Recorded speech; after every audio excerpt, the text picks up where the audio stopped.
In 1983, a man walked out of his apartment in the center of Moscow, an ordinary Stalin-era building on Kutuzovsky Prospect, 3rd floor. He locked the door, walked down the stairs, nodded to his neighbor who was taking out the trash, walked out into the street, turned left, reached the intersection, and no one ever saw him again. Not his wife, not his 2 children, not the neighbors who had known him for 15 years, not his colleagues from work, not us. I say we because I was working for the State Security Committee at the time. I was a young officer. I was 27 years old, and this man was our target. We watched him for 4 months, 4 months of daily work. We had photographs of him from 6 observation points, his routes for the last 120 days, his habits scheduled down to the minute. We knew that he left home at 7:15, that he bought bread at the bakery on the corner of Dorogomilovskaya Street, that he talked on the phone with his mother every Tuesday at 9 in the evening. We knew practically everything about him. And yet, he vanished. Just vanished. As if he'd never existed. My boss, a colonel, a man who'd seen it all in 30 years of service, told me something back then. He said, anyone can disappear. The question isn't how to leave. The question is whether you have the discipline not to come back. I remembered that phrase for the rest of my life, and over the next 20 years of service, I became convinced that he was absolutely right. I served in the KGB for over 20 years. My name is irrelevant to this video. What matters is what I was taught, what I saw, and what I can tell you today. Over the years, I participated in operations that are still forbidden to discuss in detail, but I can freely reveal one topic, because it has nothing to do with state secrets. It has to do with a skill. A professional skill taught to every operative starting from their first year of training. The skill of disappearing. We called it going into the shadows, and today I'll tell you how it's done. Not because I want you to hide from the law, but because in today's world, where your every move is tracked by cameras, every message passes through servers, every phone is turned into a beacon transmitting your coordinates 24/7, knowing how to become invisible is not a crime. It's a right. It's a survival skill, and I believe that everyone should at least understand how it works. Let's start with the most important thing, with the fact that 90% of people do it wrong when they try to disappear. They run. They just up and run. A man decides to leave. He's nervous. He didn't sleep all night. His hands are shaking. He throws his things in his bag, gets in the car, withdraws money from his bank card, 100,000, 200,000, everything he has, buys a train ticket through an app, calls someone from his mobile and says, "I'm leaving, don't look for me." He takes his passport, phone, credit cards, and he thinks that if he leaves for another city, takes a bus, rents an apartment through an ad site, he won't be found. He is found within 48 hours, sometimes 24, sometimes 12, because his every action leaves an electronic trace. Cash withdrawals are recorded down to the second and linked to a specific ATM with a camera. Ticket purchases are recorded. Calls are recorded with the location of the base station. Cameras at the train station, at the gas station, at every intersection. They recorded it. Running doesn't mean disappearing. Running means leaving a trail of breadcrumbs, bright and clear, right to your new door. In the KGB, we were taught something completely different. The first rule of disappearance. Disappearance begins long before you physically leave. It's not an event, it's a process. And this process begins weeks, sometimes months before the day you leave your current life. You don't just leave, you slowly dissolve. Gradually. Imperceptibly. Think about it. If someone goes to work every day, has lunch with colleagues, calls relatives, posts photos, goes to the gym on Wednesdays, and then suddenly one day they disappear, it raises immediate alarm. A few hours later, they start calling. A day later, they contact the police. 2 days later, your face is in databases. But if that same person gradually reduces their contacts over the course of 3 months, shows up at work less often, stops posting online, declines meetings, changes their routine, then their disappearance doesn't look like a disappearance. It looks like a natural withdrawal, and no one raises the alarm. because no one can pinpoint the exact moment they vanished. We called it the fog effect. You don't turn off the lights. You let them fade slowly. At first, you respond to messages less often. You don't stop right away. You just respond later. Then later still. After a month, people get used to it. After 2, they stop expecting a response. You do the same with meetings, with phone calls, with social media. You don't delete accounts. Deleting them attracts attention. You just stop using them, like someone who's lost interest. It's boring. It takes a long time, but that's exactly why it works. Second, money. This is the most difficult and most important aspect of disappearing in the modern world. Every bank transaction is recorded. Every card purchase is recorded with the exact time, place, and amount. Your bank knows more about you than your wife. It knows where you were last night, what you ate for lunch, what medications you bought at the pharmacy, what hotel you stayed at on a business trip, and all this information is available at the first request. That's why the KGB had an absolute rule. An operative in an underground position never uses electronic payments. Never. Under any circumstances. Everything is cash only. This rule is even more relevant today than it was then, but you need to switch to cash smartly and in advance. You don't walk into the bank and withdraw a large sum in one payment. It immediately gets into the monitoring system. Instead, you withdraw small amounts over the course of several months. 5,000 here, 7,000 there, regularly, without rushing, as if you simply prefer to pay cash for groceries and gas. No one will notice. And there's another thing that few people think about: small purchases. People think that only large transactions are dangerous. That's not true. Small purchases are more dangerous because they create a pattern. A loyalty card at the pharmacy? That's a pattern. Automatic debits for a subscription? That's linking. Paying for parking through an app? That's geolocation down to the meter. Every little thing is a thread. And when someone starts tugging at these threads, they unravel your entire life in a matter of hours. Third, the phone. I'll say it bluntly.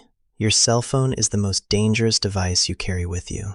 More dangerous than a knife. More dangerous than a gun. Because a gun can protect you, but a phone only gives you away.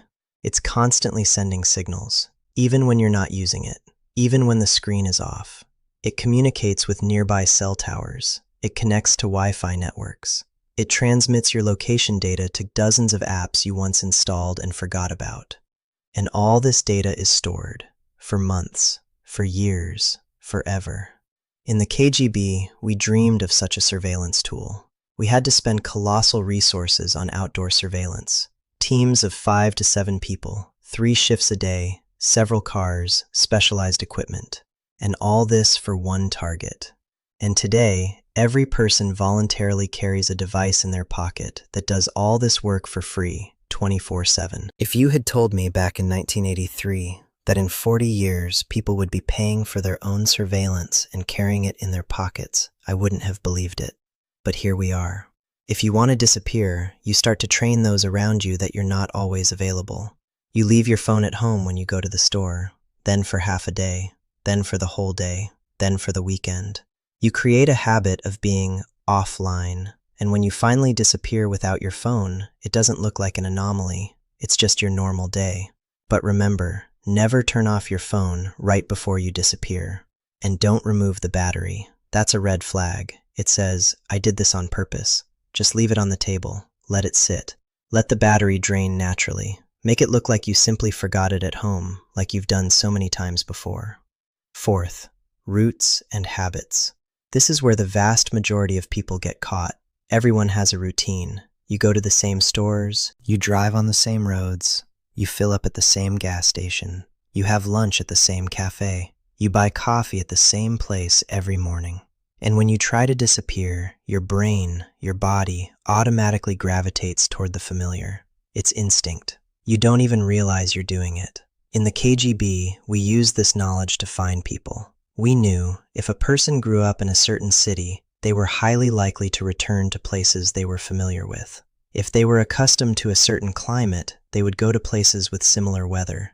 If they loved fishing, they would end up near water. If they went to the Black Sea every summer, look for them on the coast. People are creatures of habit, and these habits are their greatest vulnerability. Therefore, the rule: when you disappear, you must become a different person. Not just change your name, you have to break every habit you have. If you're a city dweller, move to the countryside. If you loved the sea, move to the mountains. If you were a morning person, become a night person. If you smoked a certain brand of cigarettes, quit or change. It's incredibly hard, because you're essentially giving up everything that made you you. But that's the point. I'll tell you a story from the mid-1980s. A former employee, I won't name the department, decided to quit. He did everything right. He saved up cash for months, destroyed all documents tying him to his former life. He moved to a small town in a completely different region, 1,500 kilometers from Moscow. New name, new job, simple, physical, cash in hand. He got a job as a laborer at a construction site. He rented a room from an elderly woman who was happy to have any tenant as long as he paid on time. He lived quietly. He didn't really talk to anyone. They couldn't find him for 3 years. 3 years. For our department, it was professional humiliation. The best people were working on his case, and nothing. And do you know what gave him away in the end? Chess. He was a candidate for Master of Sports, a serious level. At first, he simply dropped by the local community center to watch them play. Then he sat down at the board. Then he started going regularly. Then they persuaded him to play in a city tournament. And there he crushed everyone. His skill level was so superior to the other competitors that it became the talk of the town. The local newspaper ran a small article with a blurry photo. Someone from our team saw it. The photo was poor quality, but the level of play, the style, the ranking, everything matched. 6 months after that first tournament, he was found. 3 years of perfect disappearance were ruined by one habit he couldn't give up: chess. Who he really was. Remember this story, because each of you has your own chess, something you love so much you can't give up, and that's what will give you away. Fifth, appearance. This is simpler than you think, and at the same time more difficult. It's easier because people don't need plastic surgery to look different. 90% of how others perceive us is determined not by our facial features. What is? Hairstyle, facial hair, glasses or lack thereof, style of clothing, posture, walk, even the way you gesture. That's what people remember. In the KGB, we knew that simply changing your hairstyle and adding glasses makes a person unrecognizable to the casual observer. If you've been clean-shaven your whole life, grow a beard. If you've had short hair, grow your hair. If you've worn a suit, change into work clothes. People remember the image, not the face. Change the image and you're a different person. But here's where it gets tricky. Cameras. In the 1980s, there were almost none. Today, they're everywhere. On every corner, in every store, on every bus, on every ATM. And many of them are connected to facial recognition systems. You can't fool the algorithm with a beard or glasses. It analyzes the distance between your eyes, the shape of your cheekbones, your facial proportions, parameters that can't be changed without surgery. So the rule of thumb these days is: don't try to fool the cameras. Avoid them. Walk on small streets. Don't go into shopping malls. Don't use the subway or buses with video surveillance. Don't stand in front of ATMs. Does this seriously limit your life? Absolutely. But that's the price of invisibility in the 21st century, and it's only going to rise. Ninth, direction. Where exactly to go? Most people make one of two mistakes. Either they go too far, to another country, halfway around the world, or they stay too close, in the next town, 100 kilometers from home. Both options are problematic. Too far means crossing borders, and borders mean passport control, cameras, databases. Every border crossing is recorded and stored. Too close means a constant risk of a chance encounter. The world is much smaller than it seems. Former colleagues, distant relatives, friends of friends, they can end up anywhere. In the KGB, the optimal distance was what we called the dead zone, far enough to completely eliminate chance encounters, but close enough to not require border crossings or major checkpoints. In Russia, this usually meant 1,000 to 1,500 kilometers, a different region, a different time zone, a different climate, but the same country. And the most important principle, choose the most boring, unremarkable place. Not the capital, there are too many cameras and police there. Not a resort town, newcomers are noticed there. Not a gated community, everyone knows everyone there, and strangers are instantly visible. Choose a regular, mid-sized city. Population, 200,000 to 300,000. Large enough that a new resident won't attract attention. Small enough that there's no ubiquitous video surveillance. A city where people are busy with their own lives and don't care about you. Boredom is your best friend when you're trying to be invisible. 10th, legend, an intelligence term. Your new story, who you are, where you came from, what you do, why you ended up here. Every underground operative had a meticulously crafted legend, and the quality of that legend often determined their survival or failure. The main rule of a good legend, it should be as boring as possible. Don't invent complicated dramatic stories. Don't make yourself out to be a former soldier, a hero, or a victim of a tragedy. This creates interest. People start asking questions, sympathizing, digging deeper. And you don't need attention, either positive or negative. Your story should be such that, upon hearing it, someone will say, "Oh, I see," and lose interest. You moved because of work, or after a divorce, you decided to start over, or you just wanted peace and quiet and fresh air. The more boring, the better. And the second rule, never weave anything from real life into your legend. If you're an engineer, say you're a driver. If you're from St. Petersburg, say you're from Samara. Every truth is a hook you can pull. The name of the street, the neighborhood, the college you graduated from. Any real detail can be verified, but a fictitious one can't. This requires serious preparation, because when you're asked about your life, your brain automatically resorts to real memories. And if you're not trained, you'll let something slip. A dish your mother cooked, the name of your childhood dog, the name of your school. One word, and everything falls apart. And the last thing I want to say, something almost no one talks about, the psychology of disappearing. Because physically disappearing is only half the battle. The other half is enduring the psychological pressure of a new life, loneliness. The word sounds simple and familiar, but when you live it month after month, year after year, without a break, with no hope of it ending, it takes on a completely different weight. You can't tell anyone who you really are. You can't share real memories. You have no old friends, no family holidays, no people who remember you as a child. You exist only in the present, without a past, and it weighs on you every day.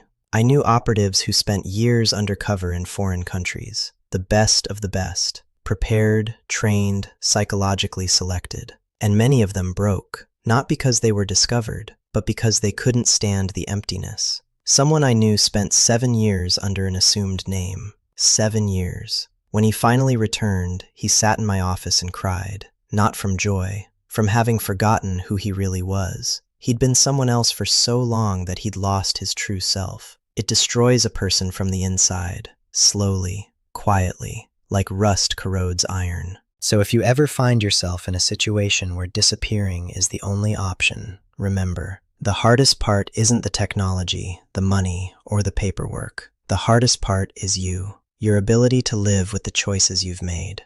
Let's recap. I've shared 10 lessons, 10 principles taught at the State Security Committee. A gradual decline instead of an abrupt end. Switching to cash. Getting rid of your phone. Breaking habitual routes and patterns. Changing your appearance and avoiding cameras. The principle of a layer between you and the system. Completely severing ties with your past life. Choosing the right time to leave. Choosing the right direction and location. And creating a convincing, boring cover story. But I want to end where I started. That man in 1983, who left the apartment on Kutuzovsky Prospect and disappeared. We never found him. Not a year later. Not 5 years later. Not 20 years later. And I still think about him sometimes. Where is he now? Is he alive?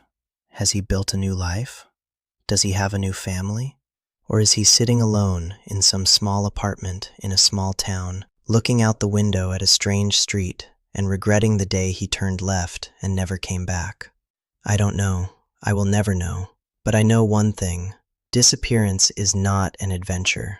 It's not romance. It's not a movie. It's a difficult, irreversible decision that changes absolutely everything. And the price of that decision is everything you have, everyone you know, everyone you love, everything you have ever been. Think about this before you take the first step. Thank you for watching this video. If you found it helpful, please subscribe to the channel and click the bell icon. I'll be sharing more about what we learned at the committee, things few people know, and things that might one day be useful in your life. Until the next video.